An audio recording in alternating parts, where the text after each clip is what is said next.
أعوذ بالله من الشيطان الرجيم. بسم الله الرحمن الرحيم. السلام عليكم ve rahmetullahi ve berekatuh. Ya Allah, dersimiz tövhid dersleri, mövzumuz da tövhidin mərtəbələri, mənaları belə deyək. Ötən mövzuda müəyyən tövhidin mənalarına toxunduq və qeyd etdik ki, bəzi ədəbiyyatlarda bu icmali formada, bəzi ədəbiyyatlarda isə təfsili formada təqdim olunub və ümumi bir sıra nəticələr aldıq. Misal üçün, zatda tövhid deyəndə nə başa düşdük? Başa düşdük ki, Allah Taala əhədiyyül mənadır. Yəni, Allah Taala zehinlərdən, yəni təsəvvür etməkdən, insanın təsəvvüründən uzaqdır. Yəni, insan nə qədər düşünsə, insan nə qədər təsəvvür eləsə, Allah Taalanı təsəvvür eləyə bilməyəcək. Və hədislərdə də bu buyurulur ki, belə bir şeyə də cəhd etməyin. Sizə nə qədər öyrədilir Quran-ı Kərimdən və hədislər ki, imamlar, məsumlar o ayələrin izahını bizə verir, deyir, ondan o tərəfə keçməyin. Çünki avtomatik şəkildə nə edəcəksiniz? Səhvə yol verəcəksiniz. Düzgün olmayan bir şeyə Allaha nisbət verəcəksiniz. Və biz qeyd etdik ki, zati tövhid deyəndə, zatda tövhid deyəndə, yəni Allah Taala təkdir, Allah Taala əhəddir, Allah Taala saməddir, Allah Taala hissələrdən ibarət deyil. Və bununla da biz qeyd etdik ki, bəzi inanclar var ki, misal üçün xristianlıqda var da təslis inancı. Təslis inancı budur ki, onlar üç Allahlıq da, yəni həm Məryəm xanıma Allah kimi qəbul edirlər, həm İsa Məsihi əleyhissalamı Allah kimi qəbul edirlər və ona Allahın oğlu nisbətini verirlər. Yəni üç Allahlıq və dinimiz də gəlir deyir ki, bu belə bir şey düzgün deyil. Əlbəttə ki də İsa Məsihin özü də tək Allahlı olub və tövhid inanclarını, tövhid prinsiplərini insanlara izah edib. Amma əfsuslar olsun ki, o dövrün insanları onu düzgün şəkildə başa düşməyiblər. Nəticədə də belə əlbəttə ki də fəsadlar yaranıb.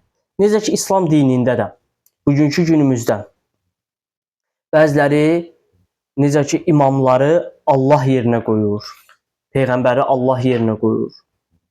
Bu belə bir şey düzgün deyil. Əlbəttə ki də onlar bir vasitədir Allaha çatmaq üçün. Və onların heç birində mütləq qüdrət yoxdur. Nə veribsə onlara Allah Taala verib. Bütün peyğəmbərlərə, məsumlara nə verilibsə, bizim özümüzə nələr verilibsə, bunu verən kimdir? Allah mütəaldır, Allah Taaladır. Yəni mütləq qüdrətin, qüvvətin sahibi odur. Yəni qüdrəti, qüvvəti ondan başqasında görsün, avtomatik həmin insan şirk etmiş sayılır. Şirk etmiş sayılır. Və Allah özü vacibul vücuddur. Yəni o əvvəldir, həm də axırdır, həm qədimdir, həm də qədimdir. Yəni ondan əvvəl bir belə deyək ki, varlıq olmayıb. O ən qədimdir. Yəni qədimdir, belə deyək. Ən qədim demək qədimdir. Bugün isə inşallah ki, biz əmr və nəhiylərdə tövhiddən başlayacağıq. İnşallah ki, müəyyən mövzular barəsində danışacağıq. Əmr və nəhiylərdə tövhid deyəndə biz nəyə başa düşürük? Başa düşürük ki, yəni əmr və qadağalar, halal, haramları bizə deyən Rəbbimizdir. Əlbəttə ki də bunu Peyğəmbər vasitəsilə, məsumlar vasitəsilə bizə bunlar çatdırılıb.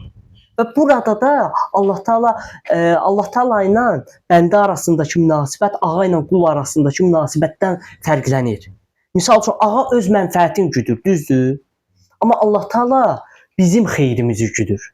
Deyir ki, mənim bəndəm yaxşı olsun, kamilləşsin deyə mən ona müəyyən qadağalar qoymuşam. Əslində bu qadağalar kamil insan üçün qadağa deyil və yaxud da kamil insan üçün bu əmr deyil. Bu əslində bir ləzzətdir. Misal üçün, irfanda toxunulur da bu mövzulara.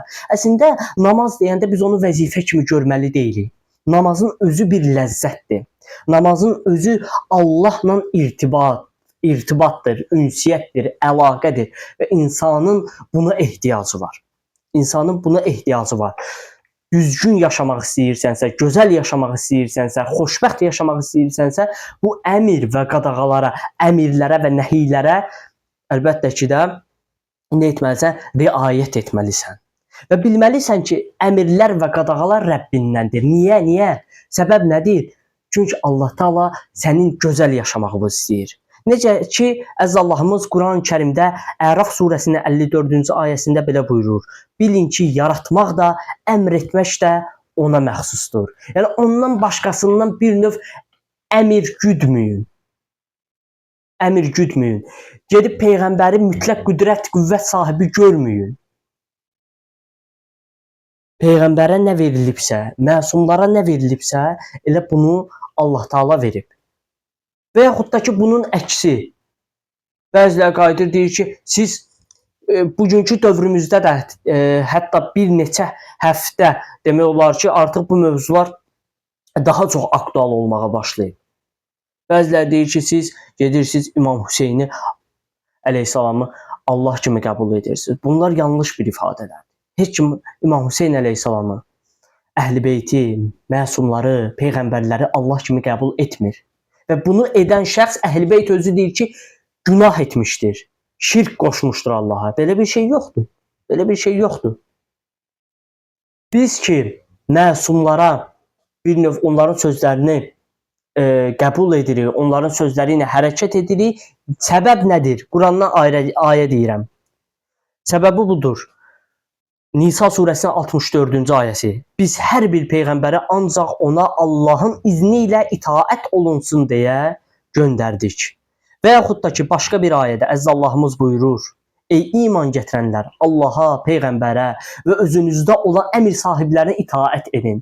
Bəziləri sual verər ki, və ustadlar da bunu demək olar ki, hər mövzuda izah ediblər. Hər bir mövzuda, təvəssül mövzusunda da izah ediblər, tövhid mövzusunda da izah ediblər. Buradakı əmr sahibləri kimlərdir? Əziz Allahımız iki dənə belə deyək də yol qoyur bizə. Yol verir bizə. Deyir, ey iman gətirənlər, Allaha, peyğəmbərə. Peyğəmbər ki, bəllidir. Digərində isə davamında belə buyurur, özünüzdə olan əmr sahiblərinə itaət edin. Peyğəmbər hədisdə nə buyurur? Buyurur ki, mən sizin aranızda iki ağır əmanət qoyuram. Səqələyn hədisidir. İki ağır əmanət qoyuram. Quran-ı Kərim və itrətim, Əhl-i-Beytim. Onlara bir növ itaəti lazım bilir Peyğəmbər.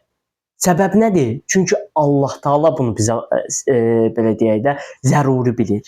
Bizim kamilləşməyimiz üçün Quranın o kəlmələrinə, kəlamlarına riayət etməyimiz lazımdır. Və bunun yanında o Quranın ayələrini bizə açmaq üçün Əhl-i-Beytə də ehtiyacımız var. Onlara da ehtiyacımız var. İnsan belə deyək, həm Əhl-i-Beytə, Əhl-i-Beyt əleyhissalama, həm də ki Quran-ı Kərimin ayələrinə, Əhl-i-Beytin kəlamlarına riayət etsə, elə Allahın kəlamlarına riayət etmiş sayılır. Çünki o Quran da Allah Taala'nındır, Allah Taala'nın kəlamıdır və eləcə də o Əhl-i-Beytin dedikləri də elə Allahın dedikləridir. Amma bir qism insanlar nə edir? Gedir, qüdrəti başqalarında axtarır. Necə ki, xristianlar İsa Peyğəmbəri Allah kimi görür. Amma İsa Peyğəmbər özü heç bir zaman deməz ki, mən Allaham. Belə bir şey, belə deyək də, Peyğəmbərlik məqamından çox-çox uzaqdır. Çox-çox uzaqdır.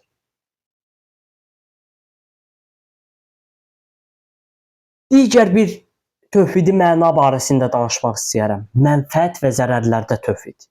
İnsan bilə ki, Allah Taala istəsə və insan da hərəkət eləsə, mənfəətə çata bilər. İnsan heç bir zaman haram yollarla gedib mənfəətə çata bilməz. Bəzilərində mən görmüşəm və əfsuslar olsun ki, namaz qılanlarda mən bunu müşahidə eləmişəm ki, deyir, mənim övladım istəsə, hətta mən haram yola belə əl ataram. Bəziləri deyir ki, Allah keçər günahımdan. Yəni, qoy mən səhv iş görüm, Allah keçər günahımdan. Belə insanlar Allah Taala'nı düzgün anlamayıblar. Düzgün tövhidi təfəkkürə malik deyil belə insanlar. Səbəbi nədir? Səbəbi onların elmsizliyidir. Çünki birinci bizdə hüsuli elm olmalıdır ki, sonradan onu hüzuri elmə, mərifətə çevirə bilək. Yəni hüsuli elm nə? Yəni mən bilim Rəbbim kimdir? Mən bilim ki, Rəbbimin Rəzzaq sifəti var. Odur ruzi verən. Ondan başqa kimdir ruzi verən? Heç kim. O əlimizdəki pul ki var, o 100 manat tutaq ki məndədir, 500 manat səndədir. Nə bilirsən hansı bərəkətlidir onun? 500 manat elə olar ki, bir gün içində yox olub gedər. Amma elə 100 manatlar var ki, onunla insan həm axirətinə xeyir qazana bilər, həm də dünyasında xeyir qazana bilər. Allahın istədiyi kimi xeyir qazana bilər. Yəni o pul anlayışı belə deyək də nisbi bir anlayışdır. Ruzini verən Rəzzaq kimdir? Arxa planda biz kimi görürük? Məsələ budur. Allahı görsən, gedib heç bir zaman müdür səhv deyə ona baş əyməzsən. Haram işə əl atmazsan. Çünki Allahı görürsən. Situasiyalarda Allahı müşahidə edirsən. Bilirsən ki, ruzini verən Allahdır. Və bilirsən ki, sən düz yolla getsən, Allah Taala sənin əlindən tutacaq. Allah Taala daim səni qoruyacaq. Mən oxuduqlarımdan çıxarış eləmişəm və bilirəm ki, siz əzizlər də bunu bilirsiniz. İnanın ki, kimin ki arxası, dayağı Allahdır, elə bir insanın beli heç bir zaman yerə gəlməz. Heç bir zaman kimsə gəlib onun belini yerə vura bilməz. Və bunun bariz nümunəsi Əhl-i Beyt əleyhissalamdır. Onun bariz nümunəsi Peyğəmbər salavatullahdır. Peyğəmbərlərdir, nübüvvətdir, imamətdir. Necə ki, gəldilər İmam Hüseyn əleyhissalamın döyüşdə məğlub etmək istəyirdilər. Zahir mənada bəli, İmam Hüseyn əleyhissalam o döyüşdə məğlub oldu. Amma ki şəhid oldu da, bəli, düzdür. Və döyüşdə bir növ məğlub oldu, tarix cəhətindən götürsə, bəli. Amma ki onun adı, sanı yaşadı. Onlar istədilər ki, Yezid və onun ətrafı istədi ki, o ətir şüşəsini vursunlar, sındırsınlar, yox olub getsin. Amma ki o ətir bütün aləmi bürüdü. Siz görürsünüz, insanın dayağı Allah olsa,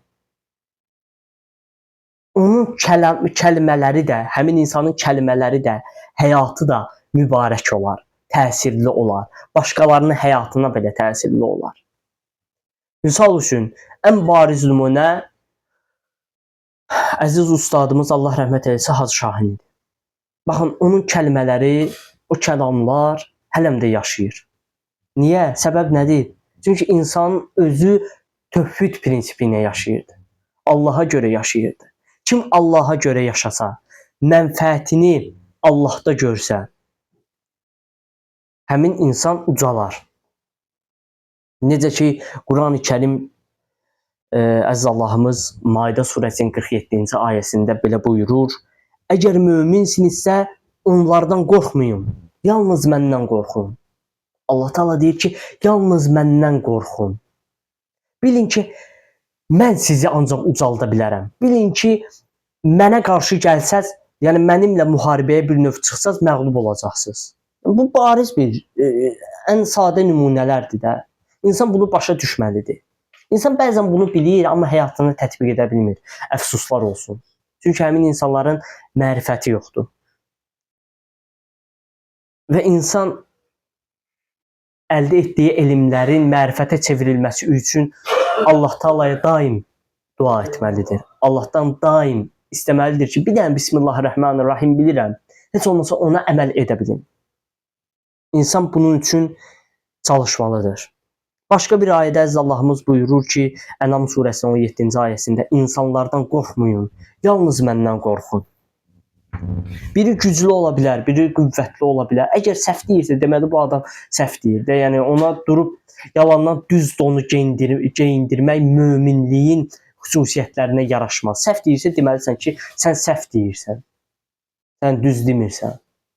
Yalandan durub onu təsdiqləmək və xüsusilə öz mənfəəti üçün təsdiqləmək bu möminliyin xüsusiyyətinə yaraşan bir hərəkət deyil.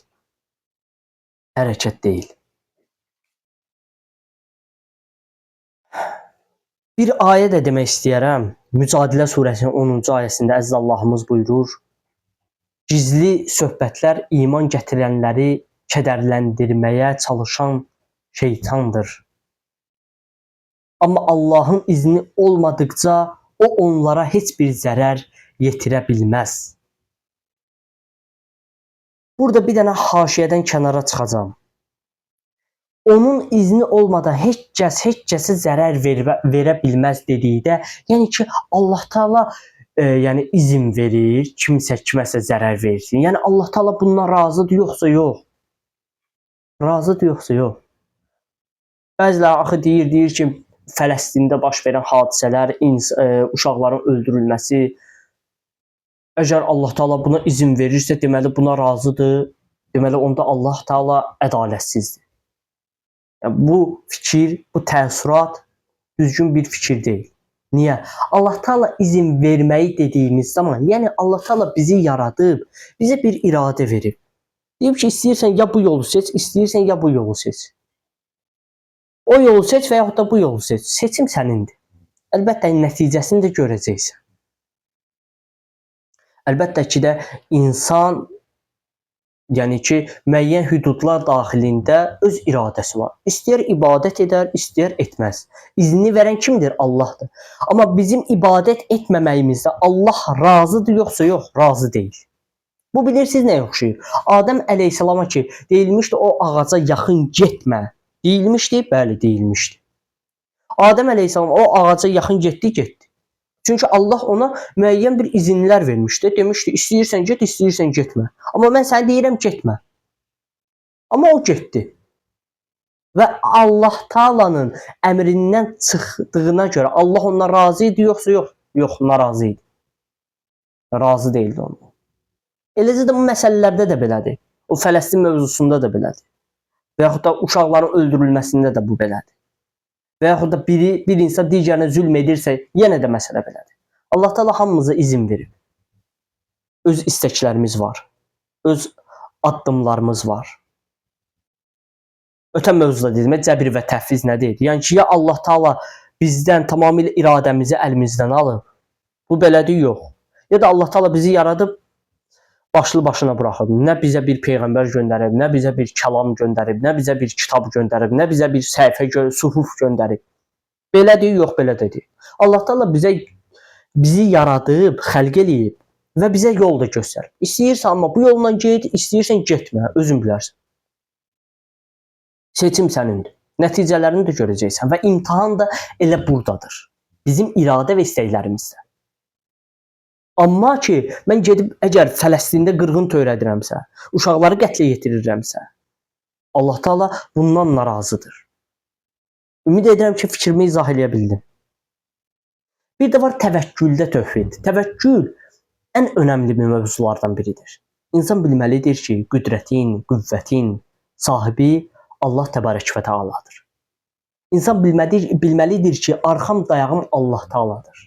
Hətta qeyri-mümkün belə deyək də, hardasa qeyri-mümkün işlər ola bilər ki, yəni özün plan çizsaydın, proqram çizsaydın, onlar alınmayacaqdı. Sənin təvəkkülün Allahadır deyə o iş alınır. Əslində biz tarixi oxusaq, İslam tarixinə fikir versək, nəzər yetirsək, üzr istəyirəm. İslam tarixinə nəzər yetirsək görərik ki, Peyğəmbərlə mübarizə aparan insanlar hiyləgər insanlar olub. Onlar planlı və proqramlı yaşayan insanlar olub. Əslində onların planları ilə, proqramları ilə Peyğəmbər məğlub olmalı idi və Məkkəni fəth etməli deyil. Amma necə oldu məsələ? Peyğəmbər gəldi, Məkkəni fəth etdi. Niyə? Səbəb nədədir? Çünki Peyğəmbərin təvəkkülü Allah Taala'ya. Təvəkkül elə bir məsələdir ki, tək belə deyək də çətin işlərdə Allaha gərək təvəkkül etməyə. Hətta rahat bir işdə belə, bir su içməkdə belə Allaha təvəkkül etməliyik. Ayaqqabımızın bağını bağlayarkən belə təvəkkül etməliyik. Təvəkkül əslində bir ruhiyyədir. İnsan təvəkkül ruhiyyəsində olmalıdır. Bütün işlərini Allah Taala ilə əlaqələndirməlidir. İlahi, sən mənə izin ver bu işi görüm. Təvəkkül bilirsiniz nədir? Yəni bir işə başlayanda niyə görə deyirlər bismillahla başlayın? O əslində təvəkküldür də. Yəni ilahi sənin ixtiyarıma buraxıram ha. Sən mənə yardımcı ol. Sən mənim əlimdən tut. Sən işlərimi asanlaşdır və onun nəticəsini gözəl qərar ver. Gözəl qərar ver. Amma nəticə təvəkkül elə bir mövzudur ki, bəzən istədiyimiz şeylər alınmayacaq. Bəzən o istədiyimiz şeylər alınmayacaq. Amma bizim xeyrimizə bitəcək. Təvəkkül elə bir şeydir. Necə ki, əziz Allahımız buyurur Hud surəsinin 123-cü ayəsində yalnız ona ibadət et və yalnız ona təvəkkül et. Yalnız Allaha təvəkkül et. Çünki Allahdan başqa sənə xeyir verə bilən yoxdur. Kim sənə xeyir verirsə, bu Allahın izni ilədir. Sevgi və məhəbbətdə tövhid. İnsan qəlbində daim Allahı sevməlidir. Həyatında Allahı görməlidir. Kamil insan belədir. Başqalarını Allaha görə sevməlidir. Cəmiyyəti Allaha görə sevməlidir. İşlərini Allah istəyir deyə görməlidir. Bax, bu məhəbbətdə tövhiddir, sevgidə tövhiddir. Əziz Allahımız onsuz da bizi sevir. Əslində biz bu dünyanın yaradılışına fikir versək, öz yaradılışımıza fikir versək, görərik ki, Allah Taala bizdən mənfəət güdmür. Bizi yaradıb, bizim üçün peyğəmbərlər göndərib. Biz deməyək də elə mənim üçün biraz məsələni daha da daraldaq. Daha da biraz emosionallaşdıraq ki, daha düzgün şəkildə başa düşək. Allah Taala mənə görə peyğəmbər göndərib, sənə görə peyğəmbər göndərib, kitablar göndərib, suhuflar göndərib. Səbəb nədir? Nədir? Cavab nədir? Çünki səni sevir. İstəmir bədbəxt olasan. İstəmir ziyana uğrayanlardan olasan. Səni yaradanda deyib ki, mən yer üzündə bir xəlifə yaradacağam. Səni xəlifəliyə layiq görür. Yer üzündəki müavininə, belə deyək də, müavininə, nümayəndəsinə, o pilləyə səni layiq görür. Kamilliyə layiq görür. Amma insan deyir ki, yox, mən bacarmaram, nə bilim, özünü bir növ psixologiyasında müəyyən dəyişikliklər baş verir və bunun da səbəbi yanlış fikirlərdir. Və şeytan bu yanlış fikirləri bizə təlqin edir. Amma insan hədislərdə var da, deyir ki, şeytan həm öndən yaxınlaşar, həm arxadan yaxınlaşar, həm sağdan yaxınlaşar, həm soldan yaxınlaşar. Amma insan öz başını qaldırıb Allahı görə bilər. İndi o sağdan, soldan, öndən, arxadan nə deyib o qalsın başqa bir vaxtda. Yəni ki, o sağdan, soldan, öndən, arxadan deyəndə nə başa düşür? Əslində bunun bir mənası var da. Çünki məsumlar belə sözlərin altında bir hikmət yatardı. Yəni sevgidə, məhəbbətdə tövhid budur ki, biləsən ki, Allah Taala səni sevir. Əslində bu dünya bir eşqdir. Sənə deyirsə ki, namaz qıl, əslində səni sevgisindən bunu deyir. Sənə deyirsə ki, bunu belə etmə, belə et, əslində səni sevir deyə deyir. Çünki sən öz qabağını görmürsən, Allah Taala səni görə bilir. Allah Taala bilir ki, sən o tərəfə getsən uçuruma düşəcəksən. Allahla insan arasındakı münasibət bilirsiniz nəyə oxşuyur? Allahla insan arasındakı münasibət valideynlə övlad arasındakı münasibətə bir növ oxşuyur. Valideyn də axı öz övladının bir növ təmənnasız sevir. Uşaq qaçır, əlini oda atsın ki, istəyir də o da əlini belə deyə atsın. Amma valideyn gəlir, onun əlindən tutur, qoymur. Çünki valideyn bilir ki, o oda əlini vursa əlini yandıracaq. Amma uşaq onu başa düşmür. Uşaq oda əlini vurandan sonra onun yanğısını və acısını hiss edir. Biz də böyük uşaqlarıq da. Biz də böyük uşaqlarıq. Bilmirik bizim üçün nədir xeyir, nədir zərər. Amma Allah Taala bunu gözəl şəkildə bilir. Və bilir deyə bizə yol göstərir, bizim əlimizdən tutur, bizə kömək edir. Və əməllərdə tövhid. İnsan əməllərini ixlasla yerinə yetirər. İnsan riyadan qaçar. Riya da ötən səfər dediyimdə riyakarlıq nədir? Yəni Allahı düzgün şəkildə biz başa düşməmişik. Riya budur ki, özümlə özüm kimi belə deyək, ehtiyaclı bir varlığı özümü göstərirəm. Bir insanı özümü göstərirəm. Allah deyir ki, sən bu qədər mi ucuzsan? Sənin özünü göstərmək istəyirsən, gəl mənə göstər də. Riyadan qaçın. Niyə? Deyirlər, riya kiçik bir şirkdir. Hədislərdə var da bu. Niyə şirkdir? Çünki elə bir qüdrəti başqasında görürsən, başqa bir insanda görürsən qüdrəti. Amma ki, sən qüdrəti Allahda görsən. Sən ki, əməllərini ixlasla yerinə yetirsən.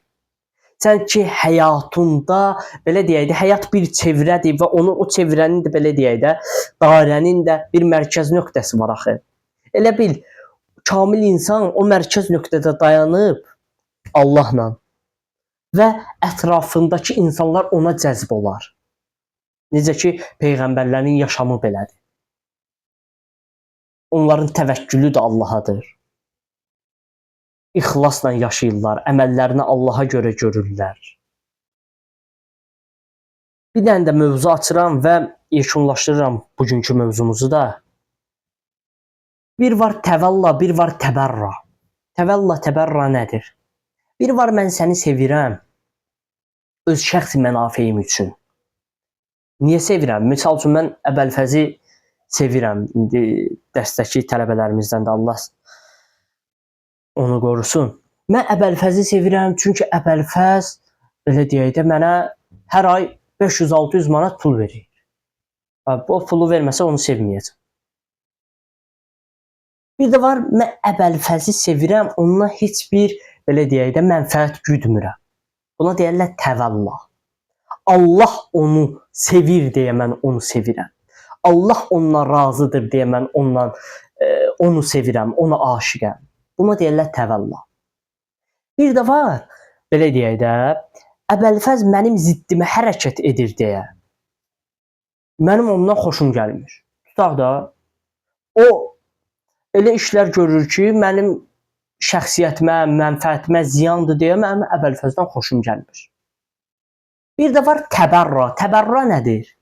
Misal üçün də Ələkbərin, Allah Taala Ələkbərdən razı deyil, onun əməllərindən razı deyil deyə Əbəlfəz Ələkbərdən razı deyil. Çünki Əbəlfəz görür ki, Ələkbər pis yolun yolçusudur. Və o təbərradakı məqsəd nədir? Əbəlfəz istəyir ki, Ələkbər düzəlsin.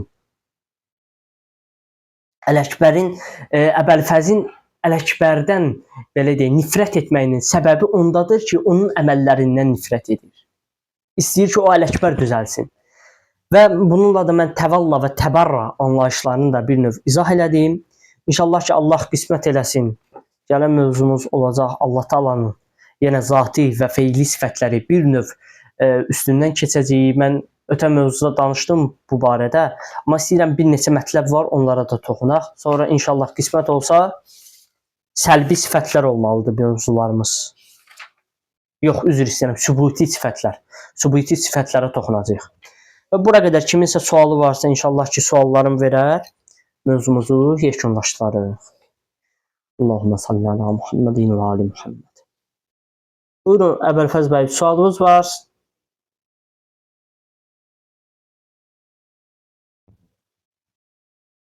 Deyəsən suallarımız yoxdur. Suallarımız olmadığına görə. Bəli? Xeyr. Allah sizi qorusun, var olasınız. Təşəkkür edirəm. Məni dinlədiniz, izlədiniz. Allah hamınızdan razı olsun. Allah Taala bu əldə etdiyimiz elmləri mərifətə çevirməyi bizə nəsib etsin. Həyatımıza təsirin nəsib etsin. Yəni belə quru-quru öyrənək getməyək də, çalışaq ki, bu öyrəndiklərimizin bizim həyatımıza təsiri olsun. Mövzuları göndərəcəm inşallah ki, bir daha nəzəri yetirərsiniz. Çünki mən burada danışıram, bir növ izah verirəm, orada elmi formatdadır da, orada daha geniş şəkildə açıqlanır.